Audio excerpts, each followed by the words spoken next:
This is Critical Edge. We're here to learn how to think, not what to think.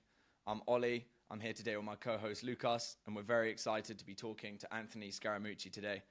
Anthony, thanks for coming on. It's good to be on. I admire you guys. All right, let's rock and roll. Let's get into it. So, first of all, Andrew, for our listeners who don't know you, tell us about yourself in 20 words or less. Anthony, not Andrew. Oh, sorry. No, that's all right, but you leave it in there. You got to leave it in there. I got to tell the story because I got to tell you the story you have because to leave it in there, Ollie. No, but you got to leave it in there because I got to tell the story. Okay. It's 2009. I'm doing my first SALT conference. The billionaire Steve Wynn is going to introduce Michael Milken, and he gets to the microphone and he says, "I just want to thank my good friend Andrew." I'm like, who's this guy talking about? It turned out he was talking about me. You got to leave, Oliver. If you don't leave it in, I'm going to be upset. You, man. I can't believe no. If you don't leave it in, I'm going to be upset. Okay, it's not the first time that happened to me.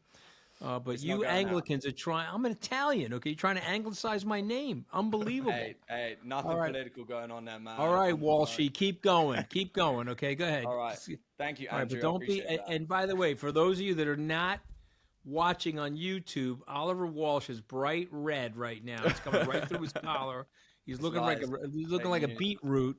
But keep going, and please do not edit that out. All right, keep going. All right, fake news. Anyway, let's move on swiftly there. So, Anthony, tell us about yourself in 20 words or less for our listeners.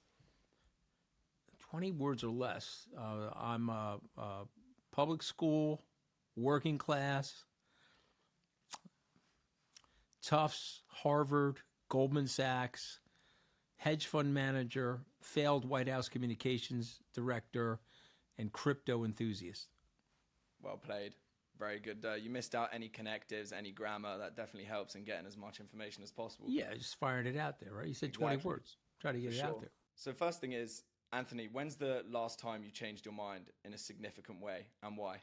I mean, well, the big mind change was on Bitcoin. I hated Bitcoin, didn't understand Bitcoin. It took me, frankly, too long to understand. It took me 10 years to make my first Bitcoin investment from the day I was introduced to it. And so what changed my mind was I got that it had universal attributes of how we measure and keep score of money. And I said, okay, this is actually going to work. And it's a little soft the last couple of days, probably down 25%, which is normal for Bitcoin, but it's a big sea change, and it cost me some people, and then it also helped my business. People often talk about technology as like a liberating force, right? Like, for example, AI being democratizing and stuff. Bitcoin maybe being democratizing because it's decentralized as well. I tend to feel that it's more about how we handle this kind of stuff, how we handle the political progress that comes with that. So apart from just its technological capabilities, what do you think Bitcoin can do for people if it's handled the right way? Well, I think that it is going to end up becoming a store of value. It's not there yet, but I think it will be. And let me just step back for a second, because I think this is important. It is still an emerging technology. It's 16 years old, 17 years old. So it's not old by any stretch of the imagination. Remember, in 2005, the internet was probably 15, 16 years old, and people were like, yeah, it's still a fad. This stuff takes a while to catch on. Just imagine, you guys are too young for this, but in 1998, we had like wire dial-up modems. And today we've got 1 gig Wi-Fi. So got to be patient. It's getting adopted. It's scaling, and it'll eventually be a store of value, and it'll eventually be on your phone. You'll be able to have it on your phone, convert it into stable coins, either British pounds, US dollars, wherever you are, and it'll be very good for you. That's my honest opinion. And it'll be hundreds and hundreds of thousands of dollars per coin, and people will be like, why the hell was I screwing around with it, and why didn't I just buy it? And remember, Amazon dropped 50% 9 times since its public offering, and 80 or 90% in the year 2000. But look at Amazon today. How does the establishment feel about Bitcoin? No, they hate it. The establishment hates it. Why is that? I'm betting on you guys. They hate it because they've made their money in traditional finance. They hate it because things like U.S. dollar and gold bullion has been the age-old way to be. And just imagine if you were a horse and buggy builder and a horse and buggy provider and a horseless carriage showed up. You don't want to be, you'd be poo-pooing the horseless carriage and you'd be promoting the horse and the buggy. And so that's why they hate it. And but they're aging out, you know. I mean, they do suck, though. My generation does suck. It's a group of baby boomers that want to hold on forever, and they're putting pressure on your generation, which is why you guys are having a hard time demographically and economically, because the baby boomers won't leave the stage. Get off the stage, go retire. But look, I don't know how old you guys are, but in 10 years, your generation is going to own a lot of Bitcoin. And they're going to be very comfortable with Bitcoin versus gold and other assets. Well, Ollie and I were discussing this earlier, kind of the idea that, people like, just for information, I'm 23, Ollie's 22, so still fairly young. And a lot of people my age say, well, it's my parents' generation who kind of messed this up for us, so to speak. That's why we've got the cost of living crisis. It's over borrowing, for example. But, to some extent, I think people, do what they can with the stuff they have at that specific political moment, right? So, yeah, to some extent I agree with you, but, how much of that do you think is hindsight bias? I think it's dead on. I mean, let me just pound on it a little bit further. And by the way, you guys are old enough to be my children. Okay, I'm 62, and I would say to you guys that we screwed you. The baby boomer generation over-promised, we over-borrowed, we under-taxed, we under-delivered. We got ourselves into reckless wars. The UK joined the US in those wars, which hurt both nations, again, if we're just being brutally honest. And the baby boomers got past this mantle of leadership from the greatest generation at the end of the Second World War that they should have handled better, but they were irresponsible. They were nihilistic. They're very selfish, consumption-oriented, and they're still going. At least you guys don't have like 900-year-old politicians in the parliament. You put them into the House of Lords. I don't know, Chuck Grassley, I think he's like 600 years old. I think he was like George Washington's great-great-grandfather or something like that. I mean, it's absurd. Nancy Pelosi, they finally hit her with a high-pressure hose and like steamed her out of the House of Representatives at age 85. It's terrible. What we've done is absolutely criminal, and it's going to probably take one or two generations for the West to fix it, to be candid. Yeah, I find it really interesting that you mentioned that we've undertaxed. From what I understand of your positions over time, and I don't want to overgeneralize, but not so long ago, you supported a president who one of their big things was deregulation. So, well, which president are we talking about? Trump? Which president are we talking about? Trump. I know you didn't support Trump at that time, but massively anti-tax and on lowering tax on the super rich. And the same is true, though not in quite as extreme ways, in 2016. So, what caused that perspective shift for you? Why do you think? Well, you would listen. Taxation now and you weren't then. It's interesting because I'm writing a book right now about everything that we got wrong, and I don't reflect well on it myself. I think that I made my own mistakes, and some of the things I'm going to say to you right now don't reflect well on me. But you're talking about teaching people how to think versus believing things, and so I grew up as a lifelong Republican. I thought some of the policies were generally good, and some of the policies were really bad. The forever wars really bad. The manic deficit spending during the start of the forever wars, very bad. And I would say that the rise of Donald Trump, I actually thought that the call to populism, I thought that the lower middle income whites that felt disenfranchised by the last 30 years of bad policy, some of it globalization, some of it accidental, I thought that Donald Trump, and when I was working with him, I thought we were going to represent a solution for them. But Trump didn't do that. He cut taxes for the wealthy. He flooded the zone with oligarchs, American oligarchs, and he's done very little for the working class or the working poor. Now, the best thing Donald Trump has going for him are the Democrats because they're in complete disarray. They fielded two horrific presidential. They fielded one mediocre presidential candidate. That was Joe Biden, and Joe Biden beat Donald Trump like a drum. And they fielded two mediocre candidates. That was Kamala Harris and Hillary Clinton, and he beat them. And so remember, concomitant with Trump's rise is the debacle of the Democrats. But you're right, I did support him. But here's the thing. I made a mistake supporting him. I've explained that ad nauseum over the last 6 years since I broke from him. But at least I had the balls, guys, Lucas and Oliver. Sure. I had the balls to stand up to him and to go at him and to explain to the American people and the rest of the world how dangerous he is. You know, my buds like Mike Pompeo, they know.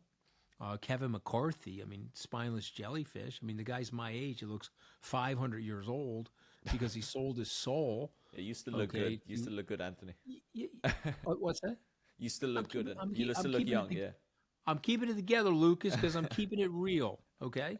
These guys, when they lie like that, they age. I mean, they look like Grandpa Munster from the Munsters, you know? So to me, yeah, I made a mistake supporting them.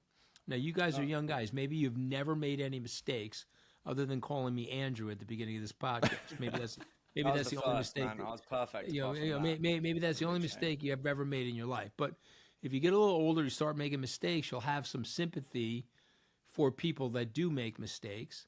I made some, more than one, frankly, but I'm on the other side of it, and I've been very honest about it. And I try to, talk about how to get people to think when the evidence and the facts are going against the grain of your beliefs. What do? Well, some people triple down. I think really smart people, when the facts are changing or their observation of the facts makes them see them in a better light, and then they switch courses, I think that's a greater sign of intelligence. I think that's a greater sign of intellectual security than doing the opposite of that. But, I mean, these are great questions. Great questions so far. I'm very impressed. Let's keep going. Thank you. Well, yeah, I guess that's why we ask all of our guests, when's the last time you changed your mind in a big way? Because we think it's important to have the humility to change. And the reason I was asking was not to go, you change your mind. More, I'm interested in the process. So I guess from a human perspective, what is that like? And how did you come to that realization as you began to turn away from Trump? Like, what was that like? It's scary. Remember, he's trying to intimidate people either into silence, or he's trying to intimidate people into accepting and supporting him. And it was scary. I'd like to tell you that it wasn't scary, Oliver, but it was scary because I've gotten death threats. I've gotten pushed and shoved around politically and from a business perspective, and it was scary. But I think you got to be scared sometimes in life, and you got to push forward, okay? And you have to at least challenge what he's doing to the system, because you want to let people know that if you're not fearful, they shouldn't be fearful. And remember, the way bullies win, guys, is that nobody stands up to the bully. Let's say there's three of us, and there's a big, strong bully that's pounding on one of us. Well, if the three of us team up, we can probably take him, okay? And we have to start thinking like that. And so that's where that's where I come down. When exactly did the ball drop for you? Like, what was the... usually with this kind of thing, when you change your mind on a big thing, you slowly start to have nagging doubts or something like that. But then there's usually one clincher where you're like, oh, okay, yeah, I've actually really changed my mind here. Do you remember a moment where you were like, okay, yes, that's a great question. And again, this doesn't reflect on me well, but I'm going to answer it very honestly. I was with the guy, got fired. I said, okay, no big deal. I'm going to be positive. I'll try to continue to support him. It was August of 2019. I'm on the Bill Maher show, and I'm defending Trump, guys. And then one woman says to me, well, what do you think of the women of the squad? Now, for your viewers and listeners, who are they? They're 4 Congress women that sit on the hard left of the Democratic Party. They call themselves the squad. 3 of them are African American. I think one's Hispanic American. Donald Trump said they should go back to the countries that they originally came from. I was like, whoa, I mean, that's American nativism. I mean, they said that to my Italian grandmother way back in 1923. It's not the appropriate thing to say, especially coming from the American president. And so Bill Maher says to me, well, what do you think of that comment? I was defending him that night, guys. I said, well, I don't like that comment. I think that's racist. It comes across like an American nativist. He shouldn't say that. And then Bill Maher said to me, well, you know, and by the way, I should add that Stormy Daniels was on the show with me, right? So, of course, Trump was watching. And Maher said to me, you know, you got to go 13 for 10 for Donald Trump. You just went 7 for 8. He's going to light you up tomorrow on Twitter. And I was like, there's no way he's going to do that. I was out there supporting him. But Bill was right. He started lighting me up on Twitter. And guys, I'm a New Yorker. So when you're going to light me up on Twitter, guess what I'm going to do? I'm going to start lighting you back, right? I think I called him the fattest president since William Howard Taft. He hates being so fat, you know. And then I know he hates being so old. So I said, wow, Then he hit me again. I was like, oh, wow, you're losing your fastball. I mean, you're not even trolling it properly. Grammar's off. I mean, it's a sign of your old age. Why don't you try again? And then he went after my wife. I mean, it was totally nuts. I don't know why he does that, but that's what he does. And once he went after my wife, we took the gloves off, and we've been fighting for the last 6 years. And, you know, so there was a moment, but it was a moment instigated by honesty. So remember this about Donald Trump. You want to be in his orbit, you've got to be a sycophant. And even though you know better, you know, like Howard Butlick, I think his real name is Lutnick, but I call him Coward Butlick. So Butlick knows that the tariffs are not the right thing to do. But he's doing them because he wants to be in power. He wants to fly around with the president and hang out with the president. You know, Bissett knows that the tariffs are the wrong thing to do. We're seeing it now with Marjorie Taylor Greene as well, right? But there seems to be... Yeah, coming around. She's coming around. Yeah, well, the thing is, what is it about this sort of splintering of MAGA as well that we've been noticing? Because for me, since I've been kind of 14, whenever Trump, you know, ran for office the first time, there is something about him that just is quite electric. He has the ability to command a space, you know, social media space, a physical space, a political space. So there's something about him that's quite compelling. So despite all these things which you've mentioned, whether they're calling reporters piggy, right, or slandering people online in the most undiplomatic way possible for the president of the US, there is still something about him that commands so many people to follow him, to listen to him. Even his opponents listen to him. What is that about Trump that's so captivating? You know, I don't know if you have this expression in the UK, but he's a shock jock. And so who was a shock jock? Well, Rush Limbaugh was a shock jock. Again, I can follow your conservative talk radio. I don't know who's who over there, but you may have some conservative firebrands that talk nonsense, and a lot of people gravitate towards them that are white. All right, so that are white nationalists. So Howard Stern is a shock jock. And so he's a shock jock of American politics. So he's going to say bombastic, threatening, provocative things to see if he can get you buzzed up, if he can see if you can get you upset, trigger you. Remember, he likes a couple of things. Let's talk about the things that he likes. He likes making money, which is why he's trying to make $20 billion from the presidency this time around. He wants attention. He would be so delighted that the three of us are talking about him. He wants everybody's mind on him. And then the third thing, which I laugh about, is he wants to troll his haters. And so he wants his haters to be triggered and trolled by him, you know, which is why he does things like,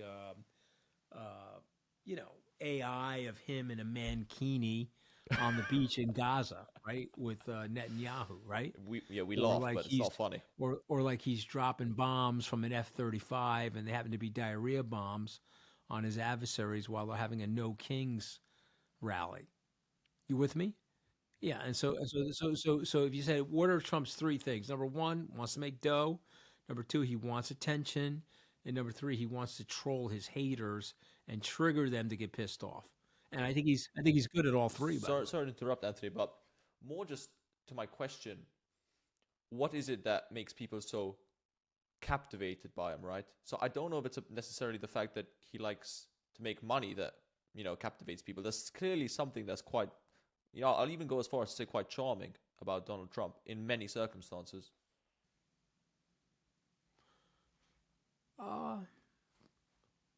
If I put the two of you in a room with him, and it was just the three of you, you would walk out of there feeling charmed. You would walk out of there feeling that he was gracious to you, that he was polite to you, he was considerate. He's a New Yorker in the sense that he'd be offering you food. He would want to have a rencontre with you. He would probably say some off-color jokes to see if he get you to laugh in sort of that fraternal spirit of camaraderie. And he has great political instincts. The other thing about the American people, don't forget this, the American people want you to ask them for the order. So if I was running for president, which of course I would never do, but let's say I was, I'd have to go campaign and say, Oliver, I need your vote. Lukas, could you please vote for me? Here's the voting poll. The American people like this sort of behavior. Andrew Cuomo is a friend of mine. You may know the name. He ran against Zoran Mamdani for mayor. He got his ass kicked because he didn't ask for the vote. He was like, well, I was the former governor. I'm experienced. I deserve this position. And, if you don't vote for me, go scram. And so people scrammed. And so Trump is not that. Trump will fly all over the country, and he'll do the campaigning. And he's got a lot of energy, and he does have charisma, and he does have very good political instincts. Now, I think his policies are misguided. I think the lurching towards authoritarianism and taking too much power for the executive branch relative to the other two branches is also misguided and could potentially be harmful. I don't like the attack on our allies. I don't like the ass-kissing of our adversaries like Vladimir Putin. So these are the things that I disagree with. But if you're asking me to objectively look at his political skill set and his talents, I've just given you a pretty good description of what they all are. Yeah, I think that's characteristic of populist leaders, right? So much of it is based around this cult of personality, like you said, the magnetism, making you feel liked, and so on and so forth. To be more technical and therefore move a little bit away from Trump, maybe give him a little bit less attention. I think the really important thing for a populist movement is unity, because it's like the people against, whatever the other is, whether that be the establishment or whatever other group. I think like Lukas alluded to earlier, you of course moved away from MAGA, but as a general, it sticks like quite a unitary block, or it has done historically. I think we're beginning to see MAGA sort of start to splinter. Do you think Epstein and all the controversy surrounding that entirely explains that? Or is there sort of a political fatigue with Trump constantly changing position and being authoritarian and so on? So I don't think they're mutually exclusive, Oliver. I think they're both. I think that you're describing it well. I think the Epstein thing has blown his base away. They're like, what are you talking about? We thought you were part of the movement that was going to stop these establishmentarians from running roughshod over us and abusing our children and trafficking women. He's like, no, I'm actually not going to do that because there are 2,600 emails. He's in 1,600 of them. And so, again, I'm not accusing him of doing anything wrong. I understand British libel laws, but I am observing his behavior. Okay, I'm not saying he did anything wrong, but there's got to be smoke somewhere in the house. Something's burning in the house because, if you didn't do anything wrong, let all the files out. He fought for 6 months not to let the files out, and we both know that a lot of those files will be redacted. But the second piece of this thing is, I think you're right. There's a tremendous amount of people that were with him that see him as a decaying political asset. And he has political mortality. I just see him as somebody that's politically mortal. Yeah, there seems to be a little bit of a shift now, a little bit. And, Zoran Mamdani, you mentioned him just now. He's just won, he's now mayor-elect of New York. First of all, how do you feel about Mamdani? Well, look, he won. Okay, he's a very successful campaigner. He's very articulate. He's got probably the best smile in American politics since Barack Obama. Okay, he understands how to communicate. He ran on one message, which is affordability. And, they asked him about anti-Semitic behavior, affordability. They asked him about crime, affordability. And so he got a magnificent turnout. he also did better than Andrew Cuomo and Curtis Sliwa combined. So this whole thing about, if one left the race, this guy's unpopular. It wasn't unpopular. Younger people came out in droves at very high voter participation. So having said all of that, I'm an experienced guy, and I think that some of the policies that he's talking about are going to fail. Now, but I respect the fact that he won. I'm also a New Yorker. I'm not leaving New York. I'm not one of these BSers. He won, and I'm leaving New York. I can't say that to you guys because I'm not leaving New York. So I want him to be successful. If he called me or he asked me to meet with him, I would certainly meet with him. I would certainly try to help him. But he wasn't my first choice because I think he's inexperienced.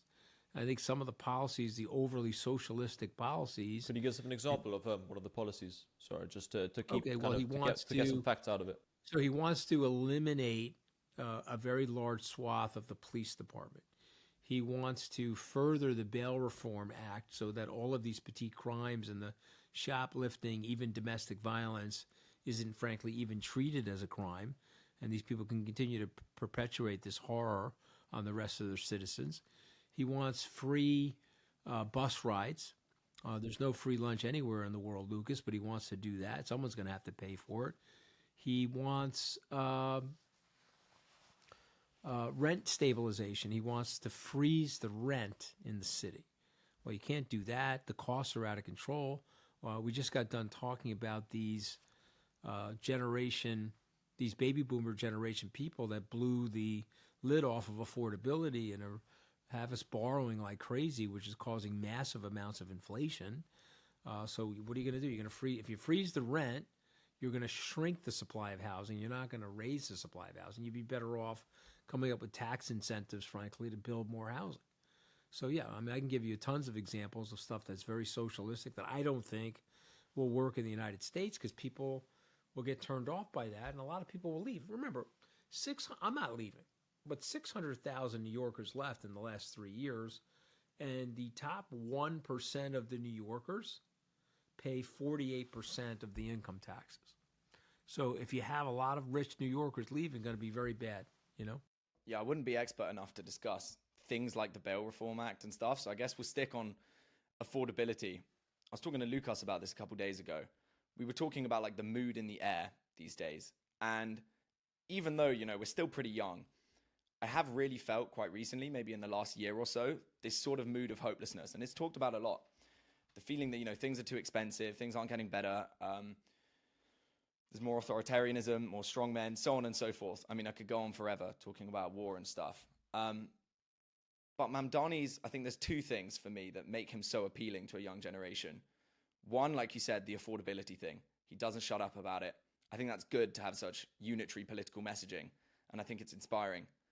And two, not to make a direct comparison, right, but Mamdani hasn't taken any funding from anyone but the crowdfunding system. Whereas, for example, Andrew Cuomo did. That seems like a significant difference to me. Don't you think that would have an impact on how they both approach policy? Yeah.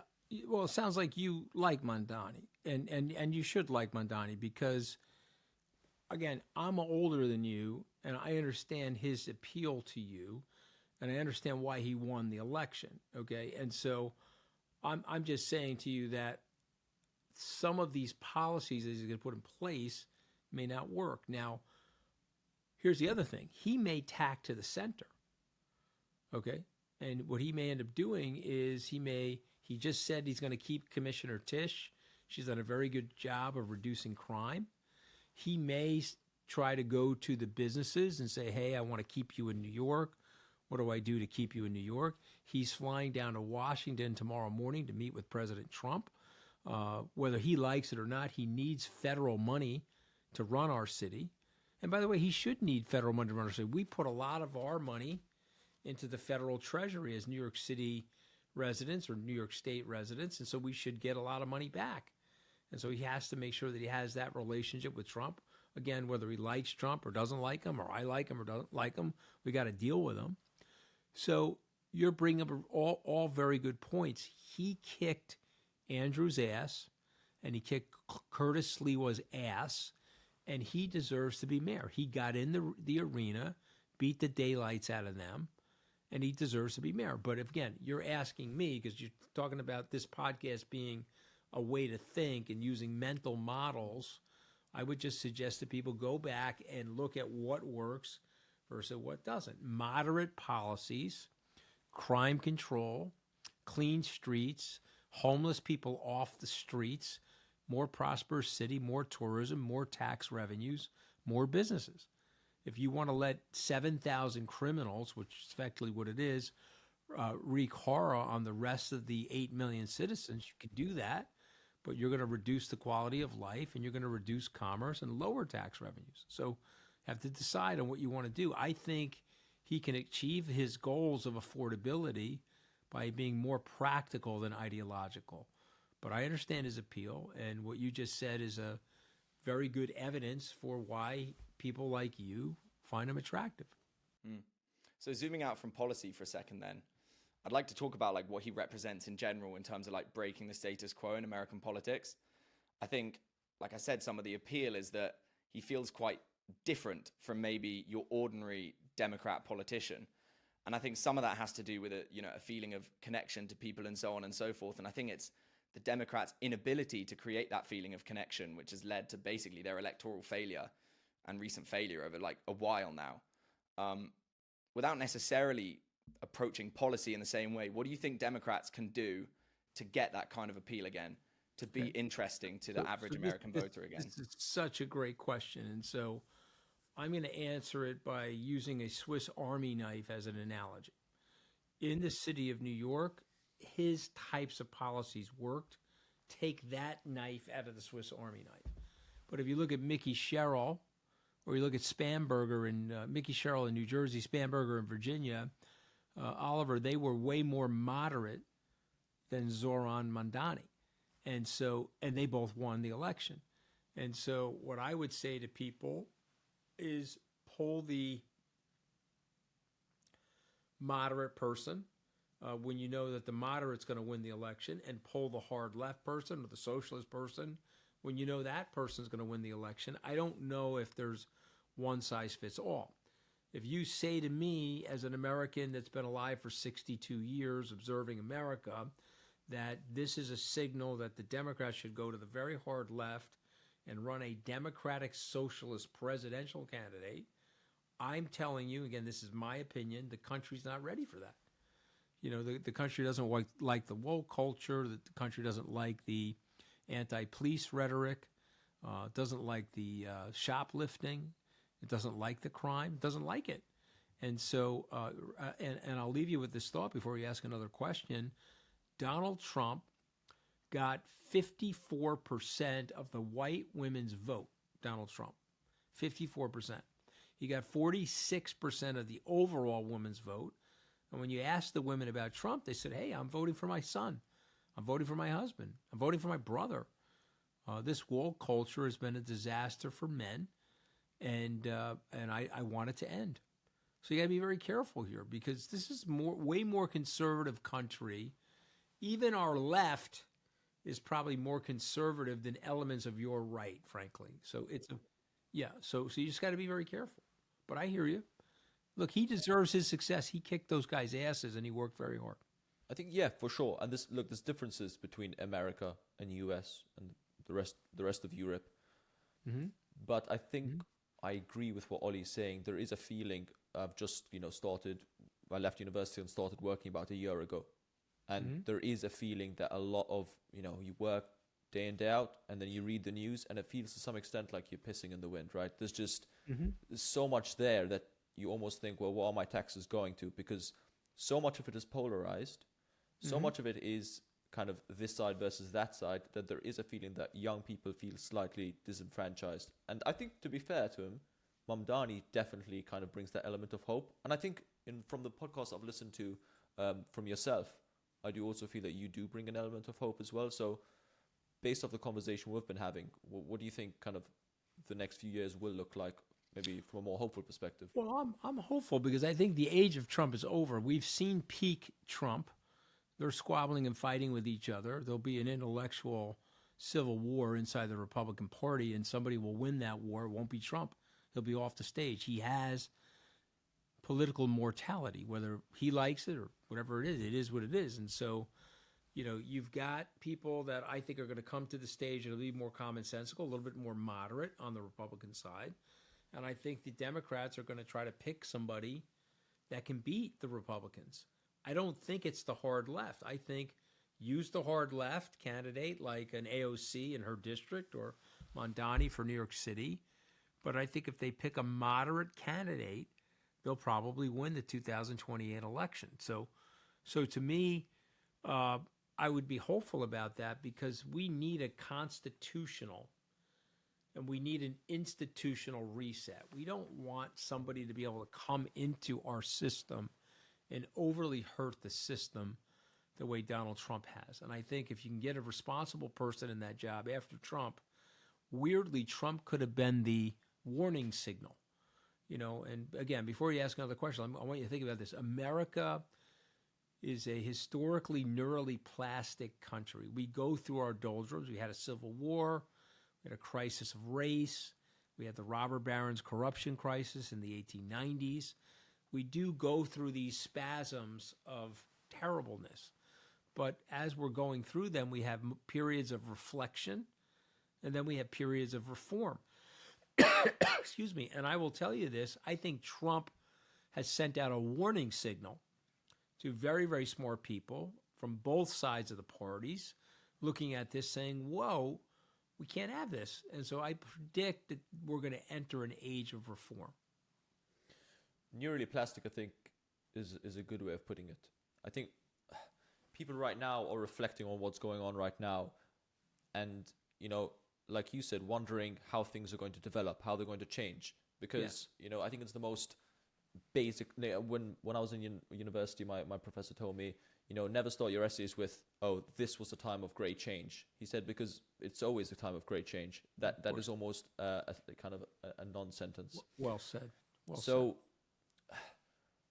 I'm not sure, though, if it's just about Trump that kind of gives this feeling of hopelessness or, relative hopelessness that I was discussing. I think even kind of maybe slightly before Trump, even during Biden's time, whether it's the war in Gaza or whether it's Russia, Ukraine, whether it's the cost of living crisis that started, beyond Trump before Trump number two. Well, yeah, and again, remember, if I were a European leader, here's what I'd be worried about. I'd be like, okay, yeah, Trump is one person, but in order to get Donald Trump, you need 80 million people to vote for him. So, in other words, there's a crisis in the country. There's a very large group of people that once felt, or their grandparents once felt, economically aspirational. And these people now feel economically desperational. And guess what happens when you feel that way? You get angry. And Trump is an avatar of their anger. He represents their anger. And so they're with him. And he may be able to do some nefarious things, but they'll stay with him. He says, oh, I can shoot people on Fifth Avenue. He probably could. Like this whole Epstein kerfuffle, I don't think anything's going to happen to him. Even if they find a smoking gun in there about his relationship or something inappropriate related to Epstein, he'll be wounded, but he's not going anywhere. The Republicans are not going to vote on his conviction in the Senate if he's impeached again in the House. Yeah, Epstein is such an interesting one, I think, because the case of Epstein is something which, if you had told somebody that story maybe 10 years ago, you would be called a conspiracy theorist. Yeah. Oh, there's, so many powerful people in the world are all linked by this one guy, and there's weird sexual acts going on, and they're all involved somehow. No question. Right? It seems completely crazy. Does it go further than that? I think it does. But I don't know what it is, and so I don't want to surmise something or say something that is factually incorrect. But you're asking me my opinion. Yes, I think it's going to get much worse before it gets better. And so you mentioned that America being so neurally plastic, they have to sit back and reflect on things sometimes. We're clearly in that stage now. What should Americans be reflecting on exactly in order to move in a more positive direction? that the Americans should reflect on that their founders were principled people, and they did make provisions in the Constitution for incapable people or malevolent people or potentially criminal people taking charge of the government. But what they didn't factor in that they would have principle-less people. They didn't factor in that a whole group of people in the Congress that know that the president is doing something wrong and operating outside of his purview, that they wouldn't check his power. And so now I think you need to set up a point of renewal. We may need more constitutional reforms. We may need to end Citizens United, which is the big campaign on limited donation stuff from the Supreme Court. We may need to end gerrymandering. You know, I submit to both of you guys, is it a real democracy where the politicians are picking the voters? I thought the voters are supposed to pick the politicians. So, you know, we may have to put an end to those things. And then you have real reform and a return to what the original intent was of the founders, which is to make sure there was no king and there was no tyranny, and there was a very diffuse, decentralized form of government where no one piece of the government had too much control over the others. Anthony Scaramucci, thank you for your time. You've certainly given us a lot to think about. This has been Critical Edge. All right, this is Andrew signing off, okay?